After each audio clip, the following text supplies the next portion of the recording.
Hello, everyone. I'm Harvey Brownstone, and today I'm welcoming a multi-award winning and highly respected filmmaker who won his first Emmy Award at the age of 16 for his work on Desperate Passage. He co-produced one of my all-time favorite movies, Gridiron Gang. He's worked on TV shows like Shoe Diaries and Dream Chasers, and he's won dozens of awards for directing and producing movies like A Sight for Sore Eyes, My Trip to the Dark Side, Break Even, Mistrust, and The Untold Story. His book, What You Don't Learn in Film School, A Complete Guide to Independent Filmmaking, is a frank and eye-opening inside look into the film industry and has become required reading at film schools. I'm delighted to welcome Shane Stanley to our show. Shane, thank you so much for joining us. It is an absolute honor to be here. Good morning, and thank you for having me.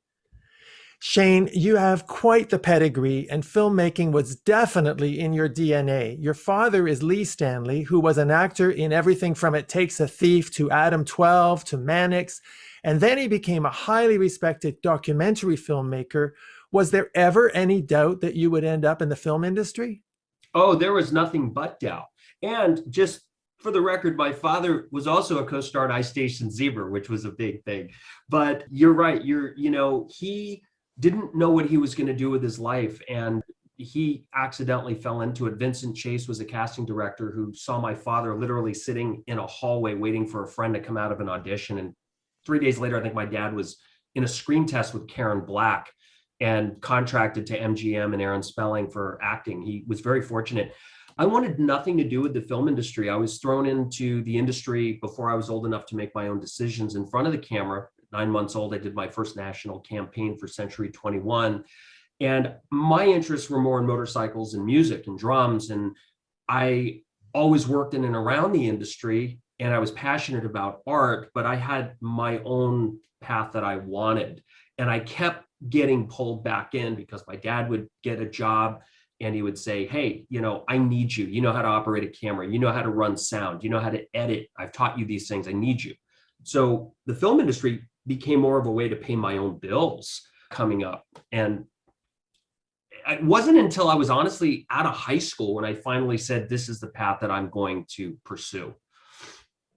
When you grow up in the business and people know that you're the son of a successful filmmaker, there's a general impression that you must have had it easy because your father probably opened all these doors for you.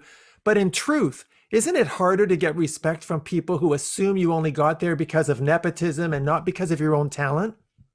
Yes, the answer is yes. I've learned to let it roll over. I got slammed the other day on Twitter. Somebody saw an interview I did and said, this guy makes me sick to my stomach, had it so easy, born with a silver spoon in his mouth. His daddy provided everything and paid his bills. I was like, wow, until I was 16, we lived in a converted chicken coop that was 700 square feet with a family of five. I was holding my first full-time job at 12. I was homeless and lived in an abandoned building and in my car right out of high school. Okay, I guess I had it pretty freaking easy. So yeah, a lot of people assume a lot of things. A lot of people don't want to hire you because you have a pedigree or you come from. And I know as somebody who hires somebody now, Harvey, that we look for people that we don't have to deprogram. I hate to say it, but a lot of times we purposely don't hire students coming out of film school because they think they've got it all figured out, but have never been on a set, or they haven't had to go get water or empty a trash can. And so we went through about a 5-year period where it's no film school students. These kids are entitled. They have no clue what's what. They'll figure it out on their own. So I went through that coming up. And yeah, it's hard, but you learn early that it is what it is. And my father was very simple with me when I decided I was going to go full time in this industry and not just pat around and make side money. I said, hey, I'm ready to go to work. You've got a company. You're going to hire me. He laughed. He threw me his Rolodex and said, well, some of the people in there, start calling people, look for work. And that was my connection, was a Rolodex that was mostly dead people from the 60s and 70s, or were people that were like, yeah, good luck to you. I can't help you. And I started calling cameramen and sound people I knew that I worked with over the years and said, I will come work for free. I'll pack my own lunch. I need to get set experience. So I found that it was actually harder. I would assume, though, that when you won your first Emmy at the age of 16, anybody who doubted your talent would have been silenced at that point. Well, the big nepotism thing happened. It was because people don't realize, and I do talk about it in the book, is, my father had a passion piece, Harvey, that he wanted to do for 6 years called Desperate Passage. And he had $1 million budget. And he banged on doors, met with people. He had, I think, Peter Engel and Brandon Tartikoff, God rest both of them, believed in it and said, give us total control. We'll give you we'll get these greenlit. And my dad said, no, it's my way or the highway. So after about 5 or 6 years, a family friend by the name of Dick Archer called my dad up to the house and said, I'm tired of watching you grovel. Here's a check, go make your movie. And my dad opened the check and the envelope, and it was for 25 grand. And my father went back in assuming, okay, this will be on some kind of a payment plan. And Dick said, no, you have 25 grand, go make your movie, figure it out. So we took $1 million budget, cut it down to 25 grand. It was my dad, my mom, Linda, myself, and a couple of very close family friends that knew how to do stuff. And the 5 of us went out and made Desperate Passage with Michael Landon, which launched, careers for us all. It's amazing. Shane, I'm a huge fan of the movie Gridiron Gang, which was a #1 box office hit and which you co-produced. Can you tell us how the movie evolved from an episode of the Desperate Passage series? Absolutely. We had a lot of success with Desperate Passage, Maiden Voyage, Time for Life, Father Son, Step Apart, and a couple of other projects. And Gridiron Gang came along. My mom found the article in the LA Times. My father was done doing films on probated youth. We had done 5 or 6. We felt we had, kind of exhausted that avenue. And she really pushed and said, you guys really need to do this. This is a good story. So we called probation and they laughed at us. Now, we had done all these films with them and had a lot of success. And they laughed and said, yeah, get in line. Everybody in Hollywood wants the rights to this. So we went back with our tails between our legs and said, okay, we missed this opportunity. Too bad. About 4 weeks later, probation called and said, are you still interested in doing it? We got a taste of Hollywood. They don't honor their word. You've always done that. You've got 3 days till practice starts. Get up here. And my dad, me, my mom, David Johnston, and Chip Brooks, I think, ran up to the camp with cameras and sound and went up there and documented the season. And we did Gridiron Gang. Nobody wanted to air it. Nobody believed in it. Our contacts with the networks that we had dealt with years before were all on to other things and no longer running KTLA or Tribune or any of that. And I think the project sat for about 6 months and nobody believed in it. And Mark Sonnenberg, who took Steve Bell's place at KTLA, finally put it on the air. And the next morning we got to the production office. I think there were over 75 voicemails from anybody and everybody who was A-list in Hollywood. Everybody wanted the rights. Every studio head, every A-list actor. I mean, we're getting calls from some of the most unbelievable names. And it became the most sought after film property in Hollywood in 92, 93 when it aired. We didn't actually roll film on that until 2005 or 6. It was a pretty tumultuous relationship with the studio. It never got off the ground. It went through development hell, turnaround hell. And thank God for Neil Moritz, who, produces Fast and the Furious and a host of other hit shows. Neil always believed in Gridiron Gang. He was one of those people that had left 75 messages on the answering machine. And we always felt a connection to Neil and that he was a real human being that cared about the project, not just throwing another project on the screen. And I had heard, Friday Night Lights, Invincible, We Are Marshall was coming through the pike. And I know one thing Hollywood does is constantly copy itself. Let's call it like it is. And I called Neil and said, hey, let's do Gridiron. He got excited. We had a meeting the next day and it was put together. And, you work with somebody with the kind of juice that Neil has, stuff gets done quickly. If you can call that quickly. Yeah, it was an overnight 12-year success. Shane, you've produced movies with some of the biggest stars like Marlon Brando, Donald Sutherland, Sean Penn, John Travolta. Can you share some of your experiences working with these big stars? I mean, is it more difficult when they're so famous? I think the perception leading up to it can really, I grew up, Marlon Brando was a household name. And then to work on a film with Marlon, God rest him. Marlon had an incredible career. I worked with him at the very end, which was not so glamorous. I hate to say it, but I was actually sitting next to Marlon for the premiere of the film. He was sitting next to me. He was unfortunately needed a lot of room to sit at that time in his life. I had to get up and move. I couldn't sit next to him. So all of that hottest man in Hollywood, persona was instantly gone. And we had, worked together leading up to the film. But what I've learned is they are people too, just like you and I. They put their pants on one leg at a time, most of them. I have found that whatever perception you have of working with somebody in the industry, put it aside until you've had the opportunity. I will tell you, one of the greatest experiences I've ever had working with somebody in Hollywood is Jane Seymour. There's somebody that, because of maybe she's British or a Bond woman or Dr. Quinn, came with a lot of my own personal assumptions. And God bless my DP, Joel Leogan, had worked with her on a couple of films. And I said, hey, we're going to work with Jane on this film coming up. He said, oh my God, you're going to love her. And I said, diva, no diva. And he goes, no diva. He goes, had her wrap party at her house for the film I worked on for Super Bowl Sunday, had everybody over, the most amazing woman, you'll love her. And the minute I met Jane and started talking about working together, it was a reminder of these are such normal people. You just got to get past all the fluff.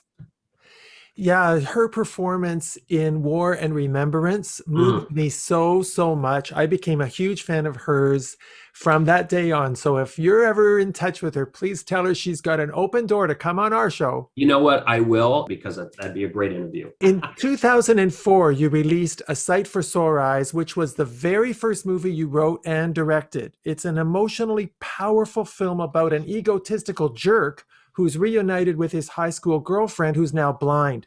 The movie won a ton of film festival awards and was invited to be screened at the Cannes Film Festival in 2005.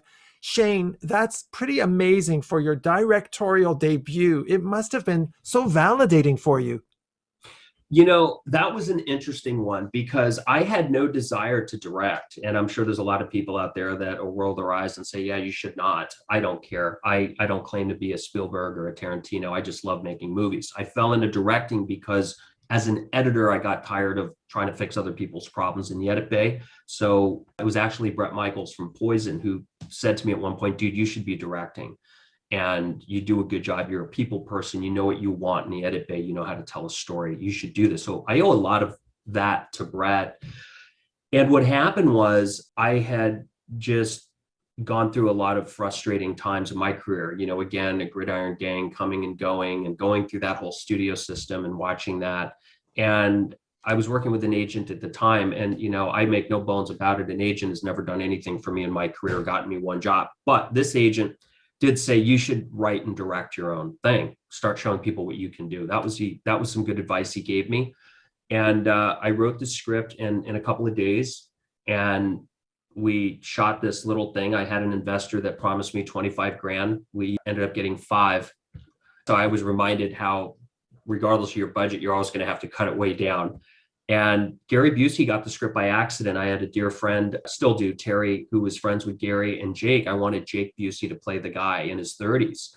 He was doing really well at the time. He'd just come off Tomcats and was doing a pilot for NBC. And Gary got the script and read it and called me and said, dude, you're not getting Jake. He's in Miami, but I love this script. Who's playing Earl Cooper?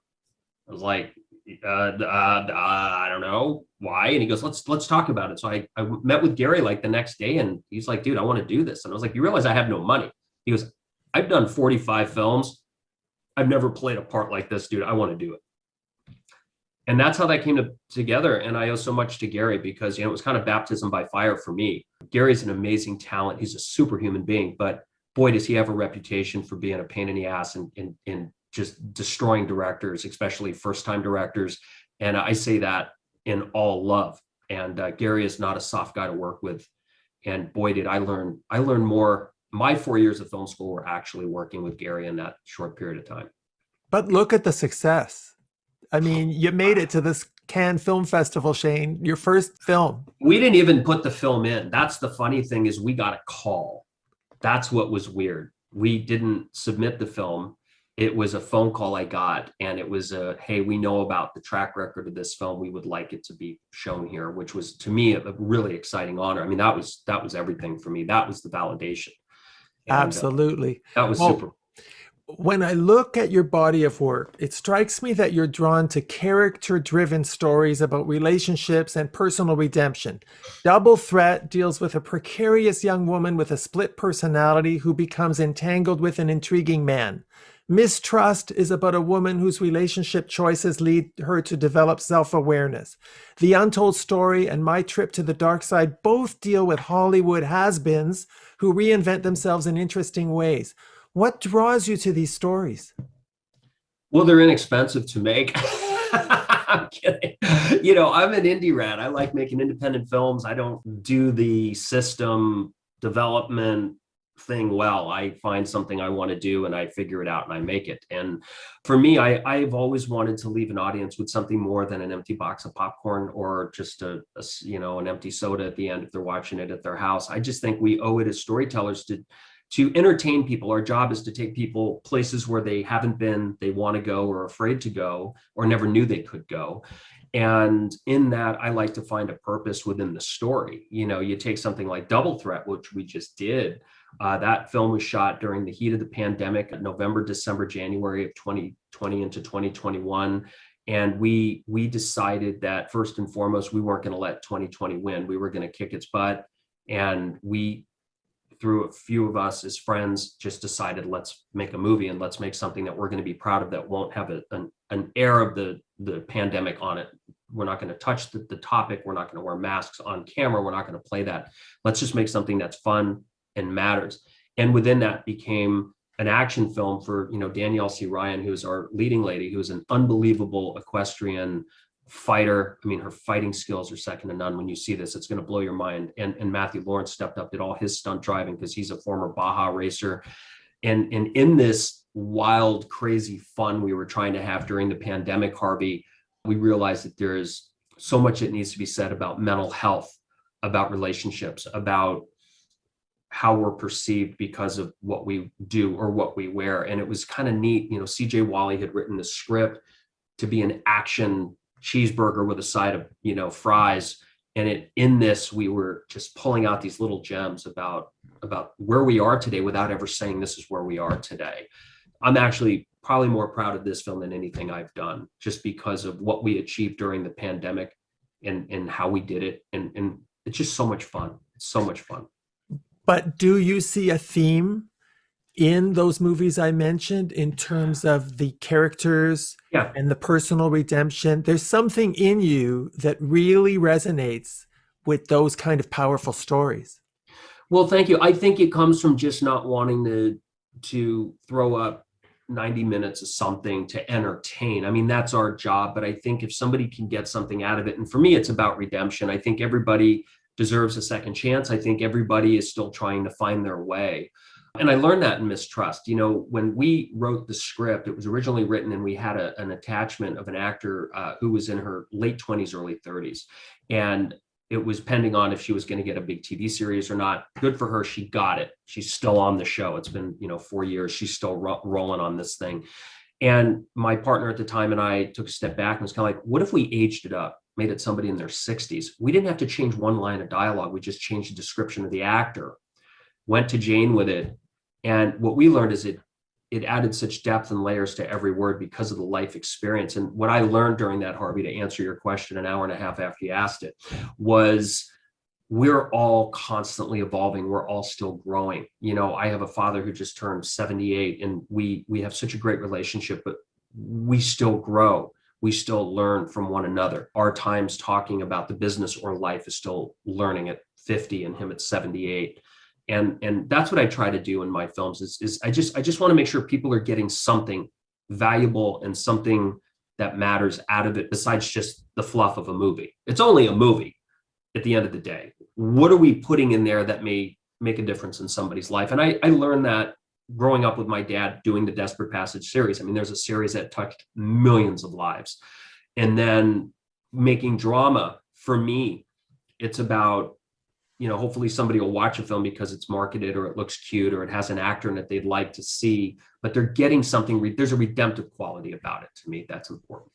And I think that movies that focus on personal relationships and personal redemption are timeless. They're much more timeless than a lot of the action pics that get tired and age quickly. I agree.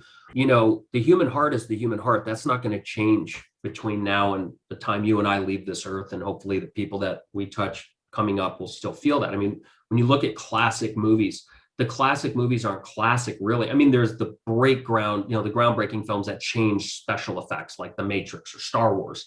But you think about some of the movies that really touched society or our globe, that I was touched by. There's not special effects. It's driven by heart. It's driven by passion. It's driven by determination. My favorite movies were like Chariots of Fire, the Black Stallion with Mickey Rooney and Terry Garr and Ned Beatty, who just passed. Those were some of my, oh, I was Hoyt Axton, sorry. Those were my movies that inspired me to tell stories. So for me, those movies weren't sold on their marketing, slick special effects or action. They were people's stories. And for me, regardless of what I'm doing, it could be a very silly action comedy. As long as it's got some heart, as long as there's something in there, somebody's going to walk away from it, it's going to touch them or reside with them in a certain way, I've done my job. Shane, you're the only director I've ever had on my show who's directed music videos. In fact, 2 of your videos went to #1 on VH1. One of them is on the list of the best 100 music videos of all time. That's such a different art form than feature films and TV shows. Does it require a totally different skill set? It requires a lot of tolerance. No, I've been very fortunate to work with some amazing musicians, and again, I got into it because of Brett and the guys in Poison. They're like a family. Brett and Ricky and I are still very close, and Cece and Bobby have always been very good to me. It's been about friends opening doors. Because as we talked about early on, I was a failed musician. And I had the opportunity in the early 90s when I decided to hang up my drumsticks full time to come and run a music video division for a very big record label. And that was because they saw a music video I did for my own band with no money back in a day when music videos were only done by the pros.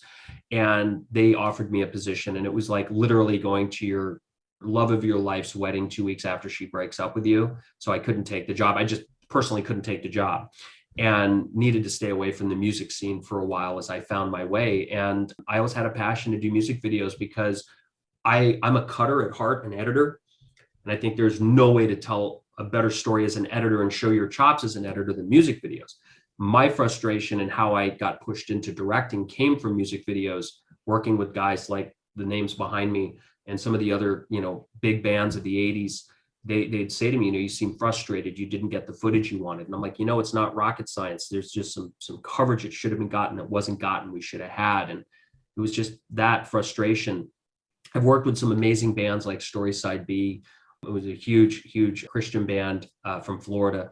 The guys in Poison, obviously, and Brett, and, did some work, with some other big bands. And I always love it. I just did something 2 years ago with the band Vixen, who was, the female heavy metal band from the 80s. And that happened by accident. Lon Friend, who's the editor of Rip Magazine, and I were having dinner. Some of the girls from Vixen were having dinner next to us, and they came over to say hi to Lon and to say hello. And within 10 minutes, we decided we were going to do a music video. They were playing a sold out show at the Whiskey. About a week later, got some friends with cameras, shot it. It was so much fun. If you ever get a chance to check it out, it's a live video called You Ought to Know by Now by Vixen. That was the last music video I did about 1.5 years, 2 years ago. It was so much fun. Do you have a favorite of all your music videos? I do. The first one that I ever did for Brett Michaels was Rain. And the reason was he had just had his daughter who, I was there, when Rain was born, she just turned 20, I think, last May. And that was a song he wrote for his daughter. It was written with Jeremy Rubolino and Cliff Calabro, who are dear friends of the music family and filmmaking family that I have. And if you ever get a chance to check it out, it was so much fun. And that was the video that Brett said, dude, grab a camera, start shooting. Let's go. Get it, direct it, figure it out, you cut it. So I think there's just a lot of personal tied in with that music video for me, Harvey, because of my friendship with Brett. We're now 25, 26 years as dear friends. The meaning of the song for the birth of Rain, his first child, and also what it did for my career and saying, I'm going to finally start shooting and directing my own stuff. And I think that was a big monumental moment in my life, and it came from that music video. So I think there's a lot of favoritism there. Okay, Shane, let's talk about your book, What You Don't Learn All in right. Film School. All right. I have to tell you that I absolutely loved it, even though I have no interest in becoming a filmmaker. You're a smart man. I know the target audience of your book is obvious, but I found that the advice you give in the book is equally applicable to anyone wanting to make a success of themselves.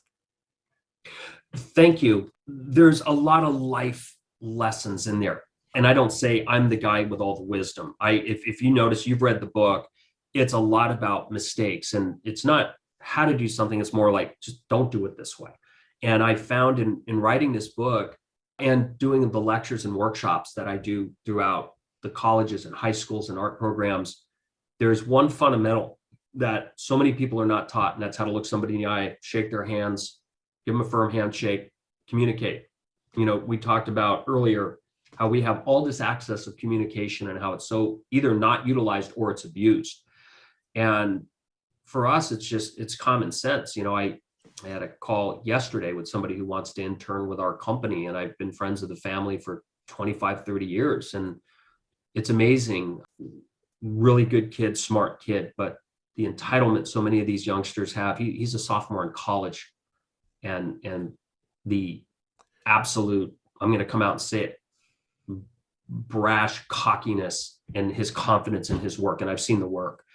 It's a reminder of that we need to be humble, all of us. I don't care if you've won Emmys. I don't care if you've had #1 records or movies. We all have to be gracious and humble. And for me, the book was it was cathartic for me because I've had such an interesting journey in this business now 50 years. For me, it was just kind of trying to just remind people that we all have to start from the bottom. We all have to work. We're part of a community. Be good to people on your way up because you're going to see them on the way down. And that's life. It has nothing to do with film. Now, you've spent 50 years on movie sets in every capacity, from gopher to writer, actor, producer, and director. You give your readers concrete advice stemming from what you've learned over those many years in the trenches. My obvious question is, why don't film schools teach the lessons you're providing in the book? That is a great question. There is a curriculum that must be followed that is set by board of directors, by alumni committees. It's interesting. I've been blacklisted from a couple of big universities because of the title of the book that used to embrace me. They never read a word of it. They saw the title. I am not anti-film school. I think film school could be a tremendous, tremendous part of somebody's filmmaking career and journey. My beef, a lot of them are preying on hopes and dreams of the I'm going to be the next Tarantino. I'm going to be the next Damien Chazelle, and shame on them. All these kids are not given the tools, the connections, the fundamentals they need. It's like Chris Rossiter and Chris Hansen, who are running universities and chairing departments at big schools, have broken the mold, and they're literally spending 6 weeks of the course teaching youngsters how to be grips, electricians, camera assistants. Because what happens is these kids get out of film school, they've written a script, they've done a thesis film, if they even finish it, and they are under this delusion of grandeur that somebody's going to read their script and want them to become the next go-to guy or girl in Hollywood. And Hollywood finds a clever way of doing this to people every 2 or 3 years to keep that undercurrent of new filmmakers coming in. Let me tell you something. 86% of the kids who spend money on a degree in film will never earn a dime in our business. And I have had department chairs and people running major universities confirm that. They won't ever go on record, but I haven't. And I want to turn that around. I think 86% of the people who are spending money on a degree in film should be making a living. It works for doctors. It works for lawyers. It works for people in different fields. When they come up, they learn every aspect of the industry that they're trying to be a part of, and they are placed. They are given mentorships. They are given places to go, people to call. And in our industry, it's get them in, get them out, get their money, and slap them on the butt and good luck to you. In many cases, there are a few really good exceptions about aftercare and mentorship, but it's very rare. And it's like when we get students that come out of film school, they don't know how to break down a film. They don't know how to schedule a film. They don't know how to budget. They don't know how to use the software. They don't know how to run an editing system. They were told about things. They never got their hands dirty. And yeah, they got to work together and do a thesis film before they graduate. Let me tell you something, that's all well and good. That's the opportunity they're given during that learning time. It's not enough. And most kids don't know to not sit in the director's chair. They don't know proper walkie-talkie etiquette. They don't know how to read a call sheet. They don't know how to make a call sheet. They don't know the difference between a gaffer and a grip. And what they do in Canada is, before you can become eligible to become a viable part of a set, a union set, in Canada, you have to go through a training program before you are eligible to work. And it's basically the do's and don'ts of set protocol. Kelly Graham Sure put this into place years ago when she was running the Canadian DGA. She's here in the US now, running the world. She and I talk about it in the book. There are just basic things that these kids are not taught, but they're not taught the business of the business. They're not taught how to pitch. They're not taught how to put together a pitch deck, a proposal, a financial proposal, an offer to an actor. You know, you're not going to get an actor without presenting an offer and being able to communicate with an agent. They don't know how to do these things. They're just taught what the jobs are. They get to write, they get to produce a little short, they get to shoot something and hold a shotgun mic, and maybe they get to edit and learn some CGI.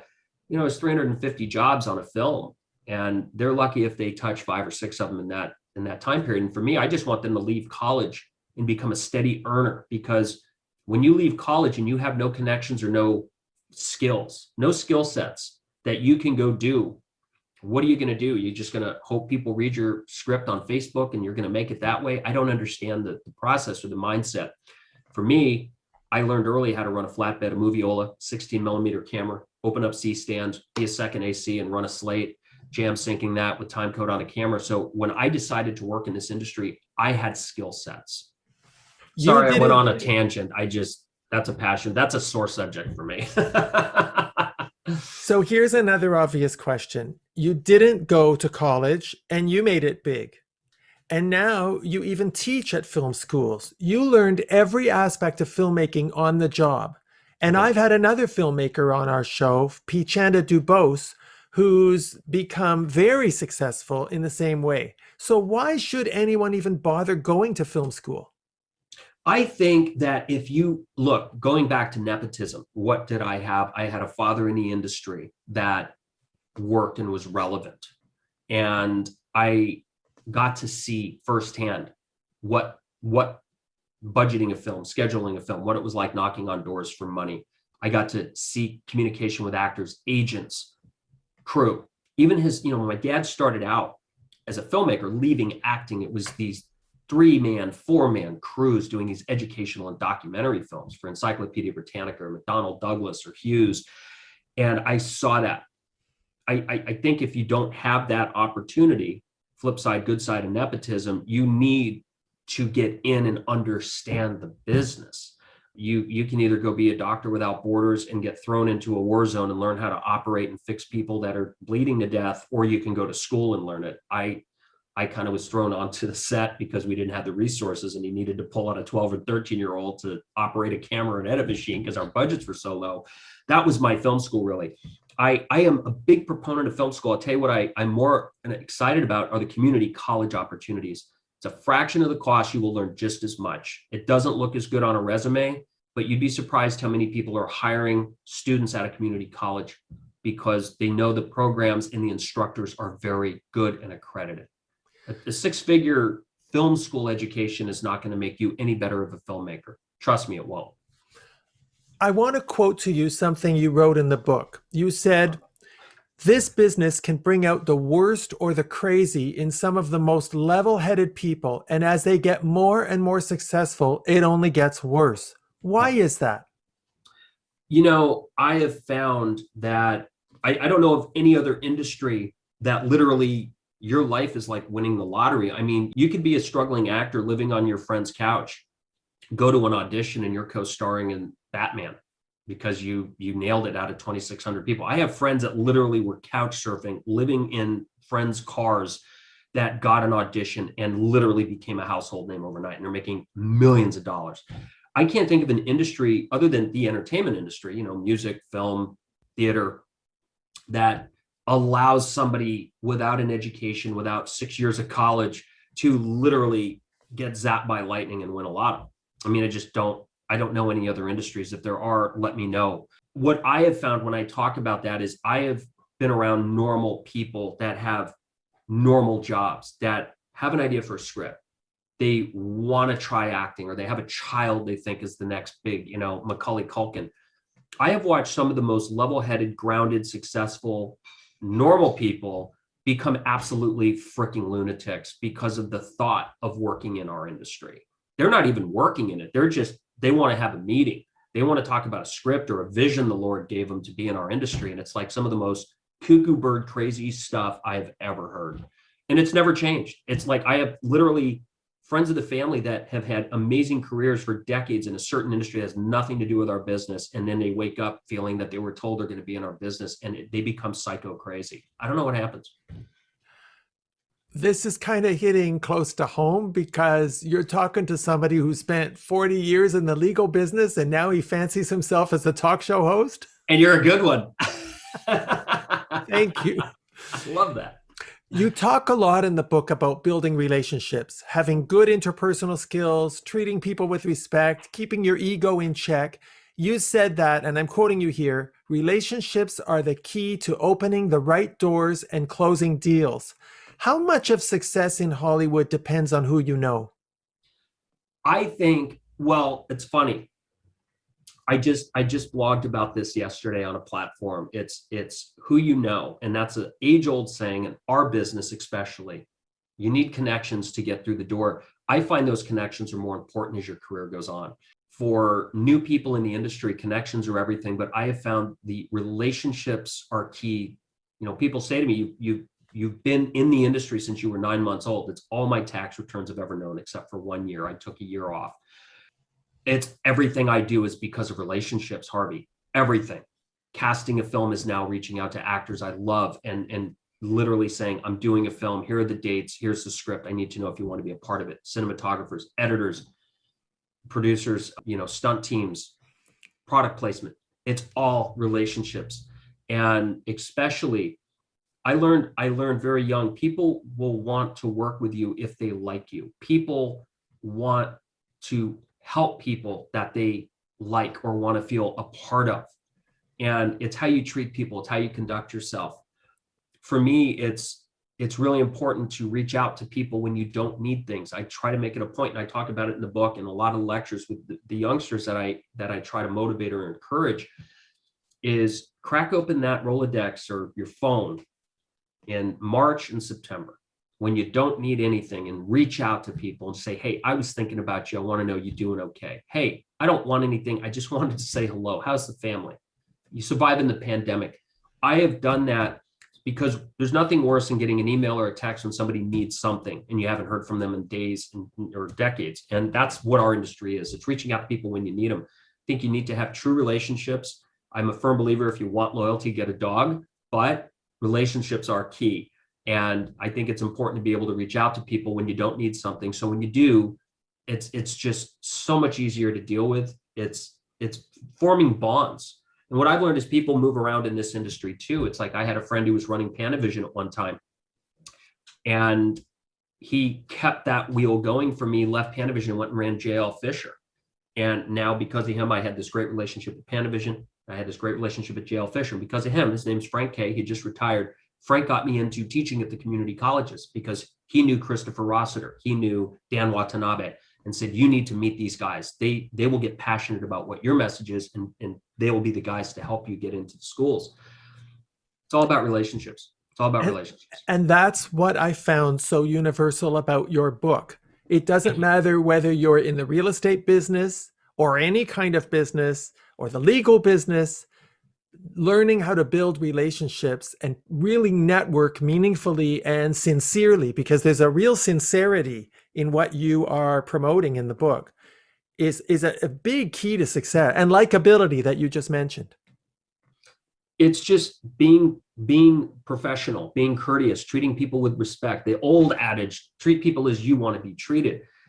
Because our business relies on so many different factors to do what you need to do. I mean, to do a no budget film with friends during a pandemic still requires 150 people to make it happen. It's knowing how this person conducts themselves. So I have no problem picking up the phone and saying, hey, so-and-so, you need to meet Harvey. You need to meet this person. You're going to want to work with them. That's what it is. It's the constant stepping stones of each other helping each other to get to where they need to go. And people are more apt to say, Harvey, let me introduce you to somebody. Let's get you connected with this person. They're going to be so helpful. And that's how my career has always been. It's been about wonderful people that have rolled the dice on me and felt comfortable in their dealings with me to say, you need to meet somebody. Well, Shane, there's another chapter in your book that really impressed me. It's the chapter about keeping your mouth shut and not blabbing about potential projects or films in development. That was a real eye-opener. The subtext is that you can't trust anyone in Hollywood because everyone's out to steal your ideas. Is it really that bad? Look, I did a thing about a year ago that got a lot of heat because I talked about, you'll get your stuff stolen. Here's how it gets stolen. Here's why it gets stolen. And everybody says, oh, every writer cries about their stuff being stolen. And look, there's only so many ideas. My stories of being stolen is when you literally sit with a producer and develop something and it falls out at your end because of financing fell through or an actor fell out. And that specific person you met with literally took your work and did it with somebody else and changed a few names and maybe the first scene in a movie. It's important to be very careful. It's about protecting your material. You're in law. There is nothing more important than the U.S. Library of Congress copyright on a screenplay or a film. Poor man's copyright means nothing. And guess what? The WGA registration means nothing. Burn $35. You're going to get more out of it. It's more fun. And those expire after 5 years. For me, it's about educating people on knowing when to talk. There's nothing worse than being on a film set or at Starbucks now and hearing people just talking about all the BS. This industry is so full of bull. I always like to tell people, look, go get the Hollywood Reporter or the Variety from 5 years ago. I want you to track all the deals that have been made or been announced, and that if 10% of those deals ever came to fruition, I will eat the magazine. I will physically eat it. Never had to eat one. Because it's just, and people just love to talk about what they're doing when they're not doing anything, and ideas are stolen. People don't want to work with people that sit on a set and just talk about all the BS that they're a part of when they're not. It's like, there's nothing worse than being on a film and you've got a second AC, a camera operator, or a grip talking about all the movies they're going to be directing next year. And I just think it lowers your value as a valuable asset on a set. I think it's kind of disrespectful to be on somebody else's film, but you also run the risk of just pouring out all your material to people that aren't going to help you get to the next level. I think you have to be very careful who you talk to about your work. So it's kind of that whole thing. Great advice. By the way, I love your name for Hollywood. You call it Ho-Ho Wood. Where did that come from? Comes from a lot of places. Yeah, geez. I wanted my own nickname for the fickle mistress over the hill. And I just thought, ho-ho from Santa Claus, ho-ho-ho is all fiction. It's all, make-believe. It's all hopes and dreams of what you're getting for Christmas. And then there's also the other side of it is, it's all fluff. It's all BS. It's all show. It's all pay me now and, pay for, get it now, pay for it later. And all the glitz and glamour that comes with it. I think when I was just writing my book, I wanted to call it something, and I wanted to keep it as G-rated as possible. And I just ho-ho it. That just became my thing. You wrote about a tried and true saying, fake it till you make it, which I've shamelessly been following my whole life, by the way. Do you think it's a good philosophy? That's a really good question. And I think it needs to be in context. I think people can sniff out BS pretty quick, and especially with the internet, social media, we can find out where people really are at in their lives. They shamelessly let us know how good and bad things are very easily. I think people want to be a part of rising stars. I think people want to be a part of people that understand how to conduct themselves in a professional setting. Just because you may be living in a car doesn't mean you can't be brought to a cocktail party or a webinar or a meeting with some high up people in the industry because you know how to conduct yourself. I don't care what your personal circumstances are. I don't care about how much money you do or don't have. But I learned years and years ago from an actor who was really struggling to make it. And he got some great breaks as a commercial actor, some national campaigns with like McDonald's and FedEx. And we were talking one day and he said, I said, you've always done a good job of faking it till you make it. And he goes, I never thought of it that way. To me, it was always look hungry and you'll starve. And this guy really, he was living in a suitcase. He always dressed good for the meetings. He always conducted himself properly where you knew he was going somewhere. And for me, it's just, I think if people feel you're down and out, they're not going to want to be associated with people that are wearing down and out on their sleeve. I don't think that does anything for anybody. I think you have to present yourself in a certain way. I think you have to be respectful. And I think you have to give the persona that you're on your way up. And it's not an arrogance thing. I just think it's an attitude of drive. It's determination. I'm going to be the hardest working guy or girl in the room. I can sense that immediately when we work with people or get reels from people, that people are really, really on the path to success. They may not make it, but they sure know how to conduct themselves and the tools and the fundamentals they need to get to the next level. And those people their attitude is contagious, and you gravitate to be around people like that, I think. And I think that's closely connected to another point that you emphasized in the book, which is perception is everything.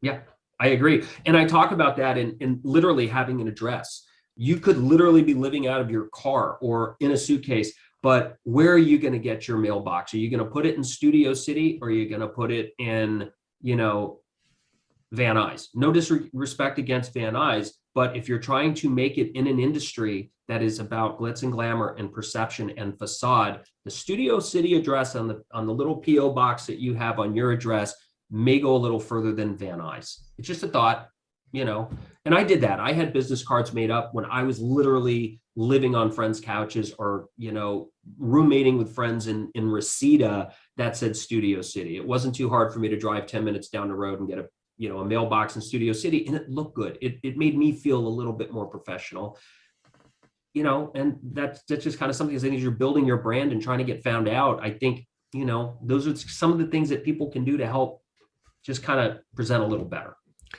And that's another point that supports what I'm saying, that this book is so useful and so valuable, regardless of whether you want to be a filmmaker or not. Well, Shane, your friend Brett Michaels calls you a drealist, which is a combination of dreamer and realist. Right. After reading your book and getting to know you over the past few weeks, I'd like to add another descriptor. You're a survivor. You've always overcome every obstacle, every setback, every challenge with a strong work ethic and professionalism. And while I'm at it, I'll add another word. You're a mensch, which is Yiddish for a decent person of integrity and honor. Thank you. I appreciate it. It means a lot coming from you. Thank you. Thank you so much, Shane, for taking the time to come on our show. I have really enjoyed our conversation. I have too. This has been an honor. As I said to you, I have enjoyed your show and was so looking forward to this opportunity, because there's one thing that I saw in your interviews with your guests is you come prepared. You don't go. This has been like such a fresh breath of fresh air for me, because I didn't feel one question was formulaic. I didn't feel I'd been asked any of these questions before. And it's an testament to you, Harvey, because you take the time and you care and you're thorough in what you do. And I want you to know how appreciated it is for the other side. Thank you. Thank you so much, Shane. That means a great deal coming from you. Now, I know you've got a few big projects in the works. I'm really hoping you'll come back when you're ready to talk about them, because we'd love to have you back on the show anytime. Well, that means the world. We do. Double Threat will be coming out next year. We're really excited about that. It's with Danielle C. Ryan, Matthew Lawrence, Don Olivieri, Kevin Joy, and Mo Galini. That was our COVID baby, and we are in pre-production on a film right now called Blowin' Smoke, which we'll be shooting in the fall, and we're really excited about that. That's going to blow a lot of the doors off of things, so we're excited about that. And anytime you will have me, I will graciously be here.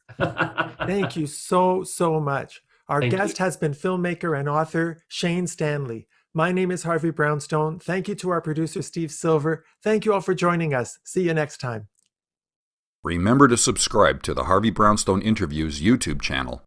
And be sure to check out more great interviews with Harvey Brownstone on harveybrownstoneinterviews.com.